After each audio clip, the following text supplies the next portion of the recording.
et bienvenue dans une nouvelle vidéo. Aujourd'hui, on se retrouve pour un nouveau Will I Bet.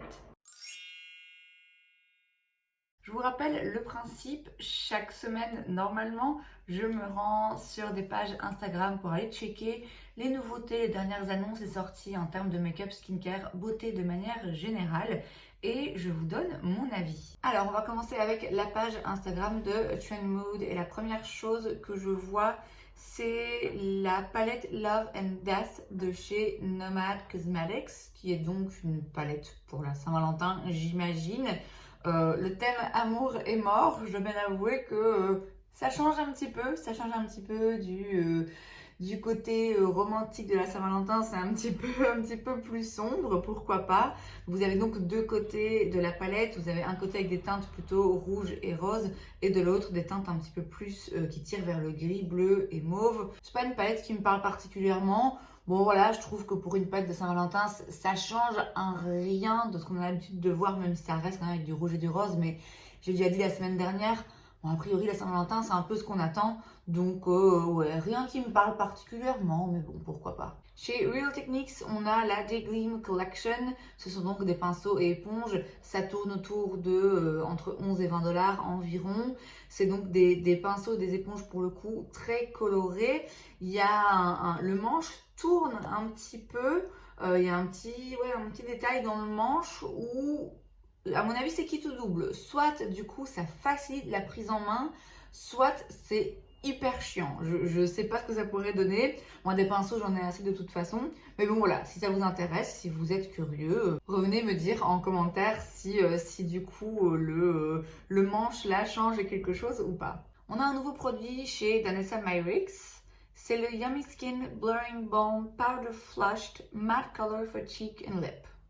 C'est un très long nom, tout ça pour dire que c'est un blush. Voilà, un blush qui peut s'utiliser également sur les lèvres. C'est une poudre, hein, c'est une poudre, mais apparemment un petit peu baume quand même, qui floute les pores. Il y a 6 teintes, c'est des teintes très vives et intenses, c'est 25 $ pièce.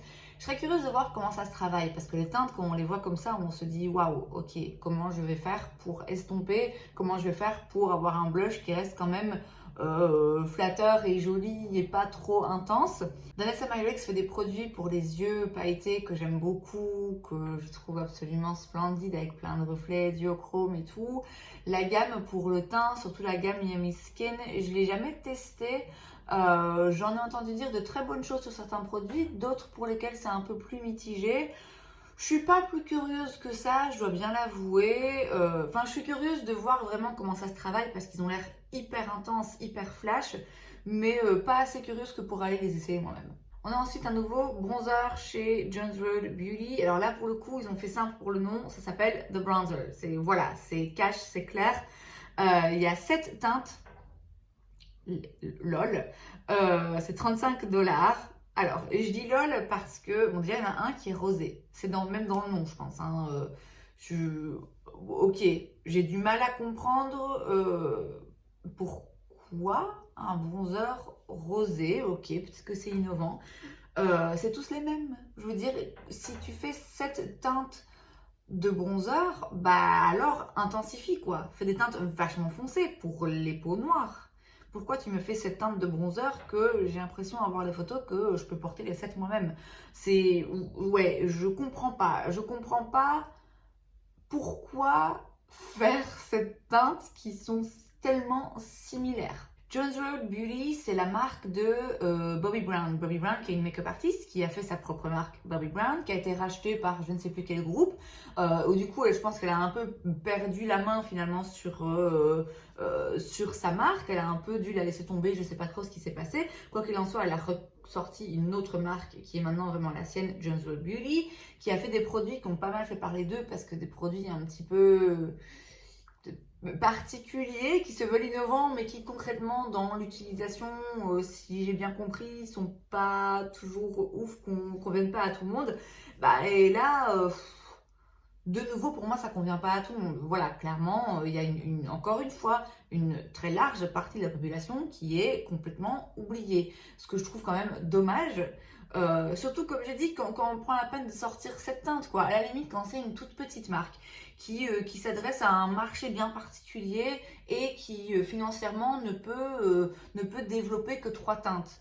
Bon, ok, je peux encore bien comprendre. Mais là, tu développes 7 teintes. Tu mets de l'argent dans un laboratoire pour leur commander 7 teintes différentes. Commande 7 teintes différentes. Fais qu'elles soient vraiment différentes. Ne me donne pas 7 teintes qui ont des sous-tons légèrement différents et des intensités légèrement différentes, mais qu'une seule et même personne pourrait porter à la limite. Enfin voilà, en plus le rose là, enfin ouais, franchement je comprends pas. Je comprends pas, je trouve ça un peu choquant, je vous avoue. Donc voilà, clairement, quoi qu'il en soit, je suis pas intéressée. Chez Fenty, on a une petite collection pour fêter le Super Bowl qui est la finale de la coupe de football américain hein, aux États-Unis. Et Rihanna va justement faire le halftime, donc le spectacle, le concert à la mi-temps. Bref, du coup, c'est une petite collection pour célébrer ça. Bon, ma foi, c'est mignon, pourquoi pas, ça a du sens.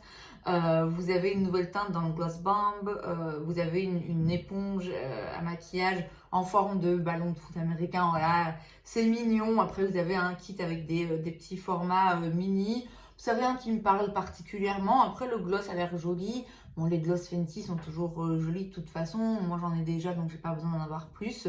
Voilà, c'est mignon, c'est dans le thème, c'est un beau petit objet collector si vous êtes fan de la marque ou fan de football. Donc voilà, mais moi personnellement, ça va pas m'intéresser. On a 2 lancements chez MAC. On a tout d'abord des rouges à lèvres liquide mat, des espèces d'encre à lèvres. Bon, rien de bien particulier ou de neuf sous le soleil, rien de très intéressant. Par contre, on a le Lash Dry Shampoo Mascara Refresher pour 24 $. Ça agit comme un top coat en fait pour votre mascara. Ça va intensifier et avoir une action anti-grumeaux. Si je comprends bien, ça peut se rajouter donc par-dessus votre mascara déjà de base ou en cours de journée pour rafraîchir le mascara. Je suis curieuse. Je suis curieuse. Alors, soit c'est vraiment un produit miracle, une innovation, le truc qu'on ne savait pas qu'il nous manquait et on ne pourra plus faire sans. Soit c'est un gadget et en fait ça ne fait rien, ça ne sert à rien et c'est juste pour nous faire acheter un produit supplémentaire. Donc je serais curieuse, je serais vraiment curieuse de voir à quoi ça ressemble et comment ça fonctionne. Bon, a priori, je me suis jamais posé la question de rajouter du mascara en journée pour le rafraîchir, l'intensifier, mais bon, pourquoi pas. Chez Kosas, on a le Glow IV Vitamin Infused Skin Illuminating Enhancer, 38 $, 10 teintes. C'est de nouveau un dupe pour le Hollywood Filter de Charlotte Tilbury. Il y a maintenant des dupes dans toutes les marques. Moi, je dis dupe. Je dis pas qu'ils veulent forcément l'imiter. Disons que c'est un produit similaire puisque ça peut s'utiliser sur tout le visage pour apporter un côté lumineux et glowy, seul ou en dessous du fond de teint. Ça peut s'utiliser en touche plutôt comme un highlighter, du coup un peu naturel. Ça peut aussi être mélangé au fond de teint ou au skincare. Voilà, c'est clairement la description du produit, du fameux produit de Charlotte Tilbury qui a été fait aussi maintenant par Elf. Maybelline avait fait un truc similaire, il me semble, récemment. Tarte aussi, il me semble. Enfin bref, voilà, c'est un produit qui peut s'avérer intéressant parce que c'est vraiment multi-usage et que c'est vrai que ça peut être très très joli, donner un joli glow à la peau. Maintenant voilà, je suis pas plus intéressée que ça. Moi j'ai le produit Charlotte Tilbury. Avoir un produit du genre, pour le moment, ça me suffit. On a un nouveau lancement chez Natasha Denona, c'est la Love Face Palette. Vous avez donc des fards à paupières et puis vous avez un blush, un highlighter en crème avec à chaque fois le petit clapet là pour les protéger, pour éviter qu'ils sèchent. Ça coûte 75 €, 75 $, je sais plus, j'ai pris note mais je sais plus exactement le prix, mais c'est dans ces environs là. Mais je suis pas fan. Je suis pas fan. Alors déjà de base, c'est vrai que moi, les palettes qui mélangent les yeux et le teint, ça me parle pas. Ça me parle pas, je sais pas pourquoi. Sans doute parce que mon côté un peu maniaque, c'est pas où, dans quelle catégorie ranger le produit et se dit il faut tout utiliser en même temps. Enfin voilà, je sais pas pourquoi, mais moi ça me parle pas de manière générale. Après, il y en a qui parfois sont très réussis. Je trouve que c'est pas le cas ici. Parce que j'ai l'impression que l'highlighter ne matche pas avec le reste des teintes. Il y a un truc dans les teintes qui sont mises ensemble, il y a quelque chose qui colle pas. J'ai l'impression que je pourrais pas utiliser tout ensemble. Donc voilà, pas particulièrement fan. Très franchement, si je dois mettre plus de 70 € dans un produit Natasha Denona, ce sera une palette de fard à paupières, quoi qu'il arrive. Pas ce genre de palette parce que moi ça me parle moins. Après, si vous, justement, c'est ce que vous aimez d'avoir le côté comme ça, ou un produit qui fait plein de choses, ok, pourquoi pas, mais même dans ce cas-là, je trouve que elle en avait déjà sorti deux autres qui étaient mieux réussies. Je trouve que celle-ci, où il y a un problème de cohérence dans les teintes. Ensuite, chez KVD, on a un nouveau produit, c'est le Good Apple Serum Foundation. Donc elle avait déjà sorti le Good Apple Balm, donc c'est un baume comme ça qui avait fait beaucoup parler, que j'avais pas acheté parce que je me disais qu'avec mon type de peau, ça avait pas l'air d'être vraiment ce qui allait le mieux me convenir. Donc ici à 40 teintes, ça coûte 42 $. Ça nous promet une couvrance totale mais avec une texture légère comme un sérum, un fini naturel qui floute les pores et qui est sans transfert. Alors sur papier, c'est ok, check, check, check, c'est vraiment tout ce qu'il faut, en tout cas tout ce que moi il me faut. Je serais curieuse. Je serais curieuse de voir des revues, de voir comment ça fonctionne avec les différents types de peau, de voir vraiment à quel point la texture est légère et à quel point la couvrance est importante. Donc je le testerai, je le swatcherai en magasin, ça c'est sûr. Je vais regarder un petit peu à quoi ça ressemble. Je suis curieuse de voir des revues. Je m'attends à ce que ce soit similaire au fond de teint Baume dont je viens de vous parler et à l'anti-cerne aussi qu'ils avaient sorti, où c'est un peu qui tout double quoi. Soit on adore, soit on déteste. Mais voilà, je vais garder un œil ouvert pour voir un petit peu ce que les gens en pensent. Et on termine avec la page Instagram de Trendstopia. Et là, on voit une photo un peu volée de la nouvelle palette de chez Beauty Bay. C'est la Retro Love palette avec 20 fards. On dirait qu'il y a un mélange de couleurs plutôt pastel et de couleurs un petit peu plus vives. C'est une harmonie intéressante. Bon, je peux pas dire qu'elle me parle particulièrement ou qu'elle me donne envie, mais oui, c'est intéressant. Ça a l'air un peu différent. Ça a l'air relativement bien rangé. Moi, elle me parle pas. Là, comme ça, elle me parle pas. Maintenant, à voir quand il y aura des swatchs. Beauty Bay, ils font quand même des couleurs intéressantes que parfois on a du mal à retrouver ailleurs. Ils font surtout des fards lumineux absolument dingues. Donc qui sait, peut-être que quand je vais voir passer des swatchs et des démonstrations, je vais me dire ok, il y a quand même des lumineux là-dedans qui me parlent pas mal. Mais a priori, je pense que là, je vais passer mon tour.